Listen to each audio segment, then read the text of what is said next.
So I absolutely hate using cheesecloths. One, somebody always finds a way to use them as scrubbies. Like they always want to clean my kitchen with them. Please stop.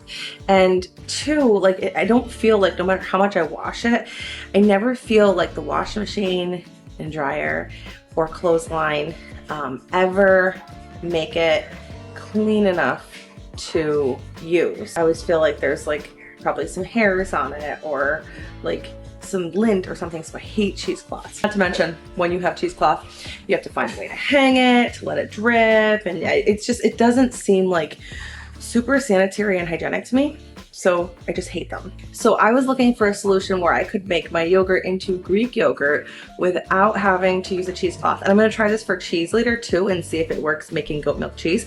But right now, this is what we got. So what I got, it's called Bear Greek's Gallon Gguduck Yogurt Maker. I can't even pronounce it. Anyone can tell me what that says? Gguduck Greek Yogurt Maker. This I found on Amazon. I'll put the link in the description box. Supposedly you're supposed to be able to make yogurt that ends up looking like that. Like those look like little ice cream balls. I don't know if I want yogurt that thick, but we're gonna try it out and see what we think about it. So in this package, I'm gonna open it all up here so you can see everything. So this is the Bear Greek's yogurt maker. And this is just 3 pieces of it. This is step 1. First you pour your yogurt and then you're gonna refrigerate it. Put the lid on it and refrigerate it. And then afterwards, you can use the processing plate and spring. So this is about 10 hours. How long does it say to go for in here? 10 to 15 hours. So this is about 10 hours of straining my goat milk yogurt into the Bear Greek's yogurt strainer thingy. Okay. Well, this is what it looks like. Oh, this is nice and thick. Isabel, did you see this? Look how thick it got the yogurt. That's nice. That is nice. I'm gonna try it. You want to try it? Yeah, like just a little like on my face. It's unflavored. There's no flavor in it. This is just the thickness. This is good. All right, should we try to see how the, do we want to do the second Whey separation and see with the spring plate and see how that works? Do you want to try to make the creamy or the ice cream looking yogurt? Okay.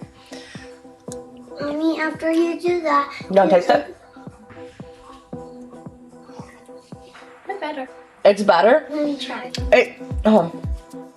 It tastes better? It's better than the other cheese I've had. Yeah. It tastes better. This is unflavored. I didn't put any flavor in. So we put the spring in it.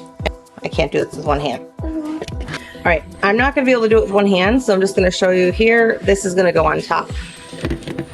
So in this little book, it says the second Whey separation with the spring, you should leave for 12 to 24 hours. So we're gonna go ahead, we're gonna leave that and stay tuned because I'll do another update. So far, I like this. This is so easy. This can fit right into my fridge and I don't have to worry about hanging cheesecloths in my fridge or anything like that.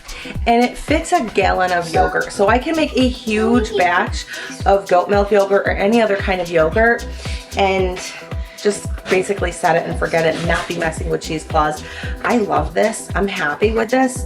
I don't really think there's anywhere where I can say like stay tuned for a future update because I'm gonna tell you right now, I already like this just using it now. So I just had 2 very opinionated food testers here, a 10-year-old and a 5-year-old, try this the way it was and they liked it. So that's a win for me. This fits in the fridge very nicely. So I'm gonna go put it in the fridge. Make sure you're subscribed and I'll see you in the next video where we see how this Gguduck, I'm gonna call it duck yogurt, that really thick duck yogurt, ice cream yogurt, how that turns out and what my kids think of that. And let me know if you wanna see a video on how I actually make my goat milk yogurt.